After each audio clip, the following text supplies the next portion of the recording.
Welcome to another episode of the SoulMinded Business Podcast. This is your host, J.D. Ross. Our guest on this podcast episode is Jeffrey Wall. He goes by Jeff. He's a founder of Golden Age Karate. He was featured in O Magazine that came out on August 11th, so just last month. Listen in as he shares his wisdom, and get this, he's founder of his own company. He started when he was 14. But the wisdom he shares on this podcast is timeless. Listen in. We're sure you'll enjoy it. Hey, Jeff, welcome to the podcast. Thank you for having me. Okay, let me tell you how I ran across you. I ran across you in a story online, which was really encouraging nowadays to hear such good news. I think it was called, wasn't it Good News Stories or something? I think that was the name of it. Good News Movement? Yes, Good News Movement. Yes, So you started a martial arts program for, tell the group about your clientele. Who'd you start a martial arts program for? So I started a nonprofit organization called Golden Age Karate, and my main focus is for the seniors. So how's that been so far? What's been the experience?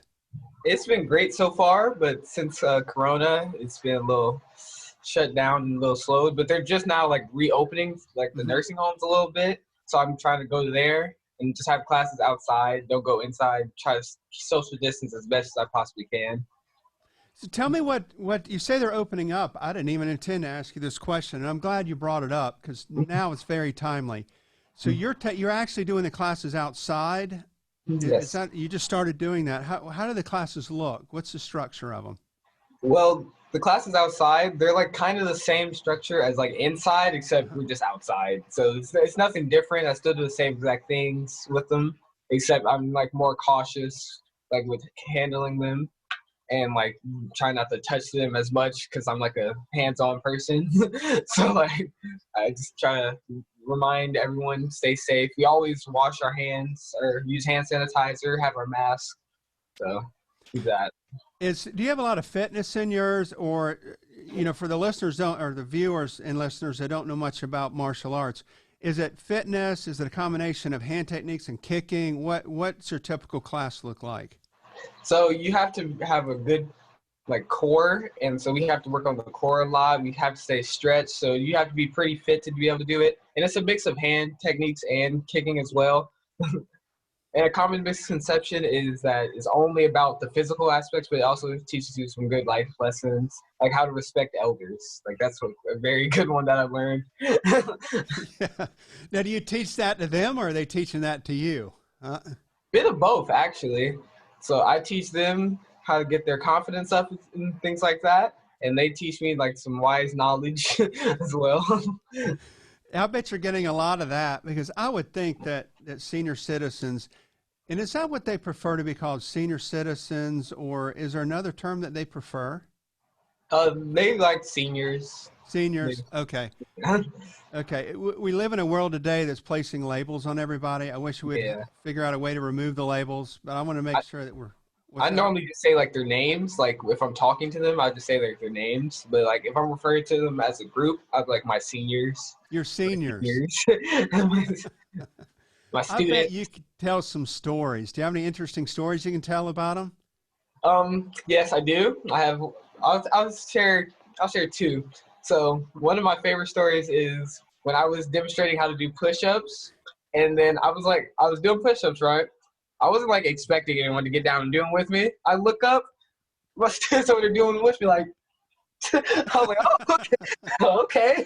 And then comes to find out later, I found out like later that day, I was like, Miss Ethel, how old are you, if you don't mind me asking? She said, I'm 95 years old, sweetie. I was like, slow down. Slow down. That's right. 95. Oh, that's terrific. Flipped it, yeah.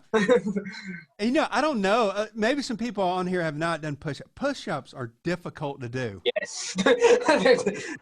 Especially like if you like do like a bunch of them together. Like if you're doing like 50, because like normally I do like 100. So that's not really that hard for me. But like if you're actually doing them, like your arms get tired fast. So it's like it's like a mental thing where you got to just keep pushing yourself to do more. After like 50, my arms are like, okay, gotta keep going. Gotta keep going. my son and I do martial arts together, and I've seen some people that have trouble doing one if the technique's not right.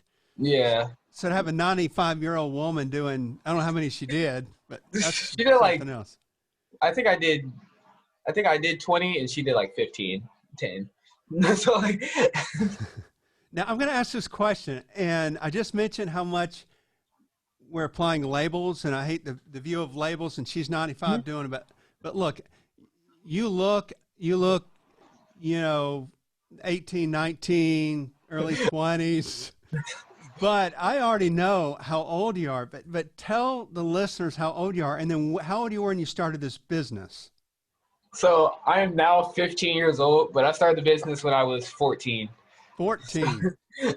What prompted you to start that business? Because that's a stress. I mean, you go to a a senior group and go, okay, now I'm going to teach you martial arts. To my knowledge, there's not a lot of people doing that. What prompted you to do it? So in my family, kindness is just like spread throughout everyone. My sister, she even started a nonprofit organization, except she was 10 at the time. But I started a little bit later, still 14.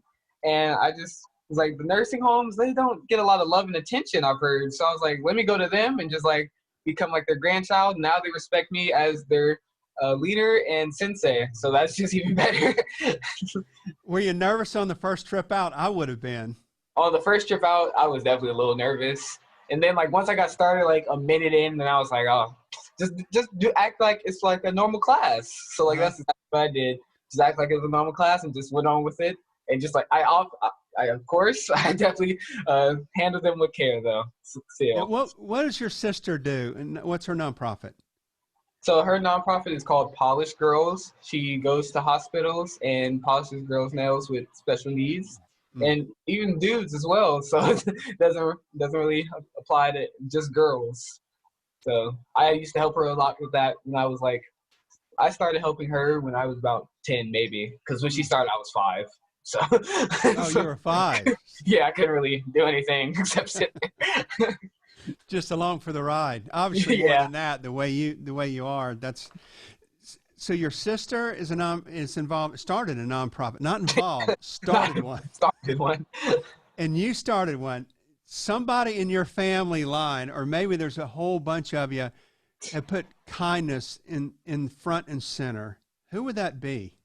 I would have to say definitely my mom. She's a nurse, and she's used to being kind to people and working with like babies. And like, so she did all of that things and just brought it on to us. Like, that kind of transferred. Jeff, should I call you sensei or master? No, you can just call me Jeff. I don't.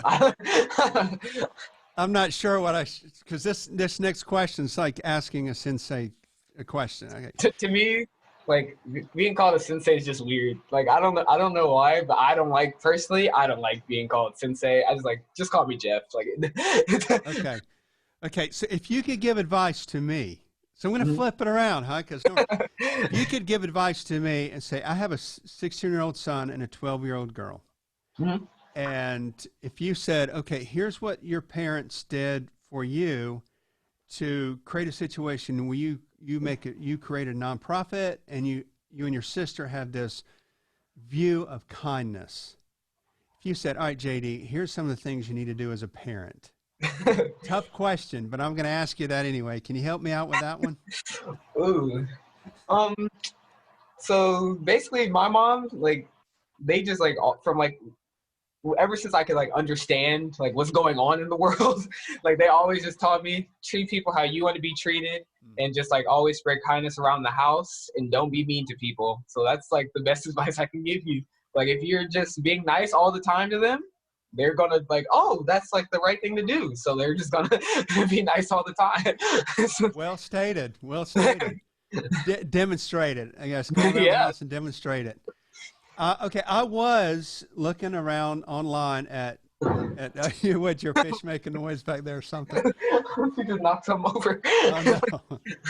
All right, so my dog or something. I was snooping around online, and I noticed something. I Googled you, or I saw you on Facebook, or I linked to the article.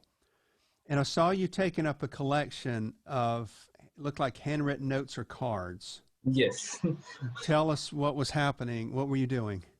So what I was doing with those cards were I was ready to go and send like ornaments to my nursing home. So I just wanted to handwrite letters to make it more like personal. So I wrote letters to each of my seniors that come to the classes and just like saying like how you guys are doing such a good job in class and hope to see you soon. Cause that was like right before Corona just like start to hit or like a little after.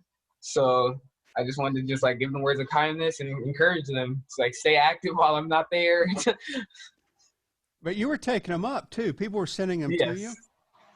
People were sending them like through my social media platform. I asked people, I was like, hey, can you guys like send some love and care? And then they sent some ornaments, all those things.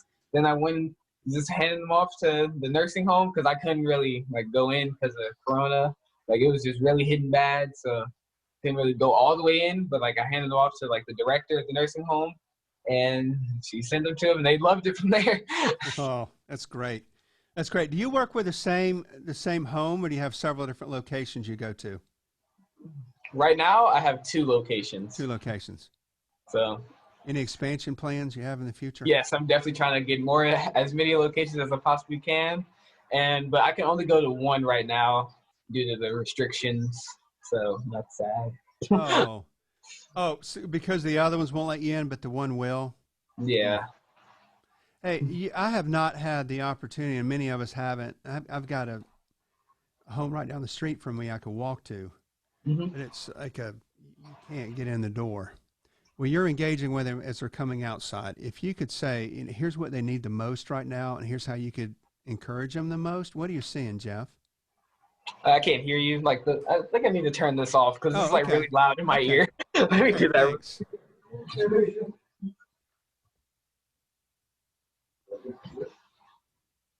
I'm sorry, Bert. But yeah, that was like really loud. Okay. No, that's what kind of fish is it? Something was making noise back there, huh? It's an Oscar. Oh, those are kind of large, I think. Yeah, it's about this big, maybe. Oh, my cat just came to me. This is why I love podcasts on Zoom. Man, we get all kinds of things going on. Just random things, just randomly. Yes, that's good. That's life. That's life.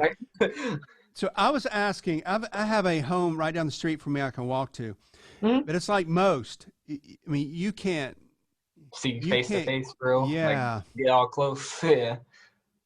But you have had the ability to engage with them in outside in the parking lot. What are you seeing that they need the most that we can do to help them as they're being isolated? Honestly, like the biggest thing I've noticed is like they need someone like to talk to. Like you can definitely tell like they're tired of being cooped up in the nursing home all day. Like even when I called my senior, she was like, one of my seniors, she was like, I'm really lonely right now. So I call her a lot and like I'll call some other seniors. So like I can definitely tell like they're just like feeling really lonely and sad. So yeah. She said it was the closest she's ever been to jail. Like that's how bad the nursing homes she said were. I'm actually going to brainstorm a little bit with you on here. I know a lot of people are going to see this. I wonder if the nursing homes will let you do something like a video call with them. They probably would, but like they'll have to be in each separate room.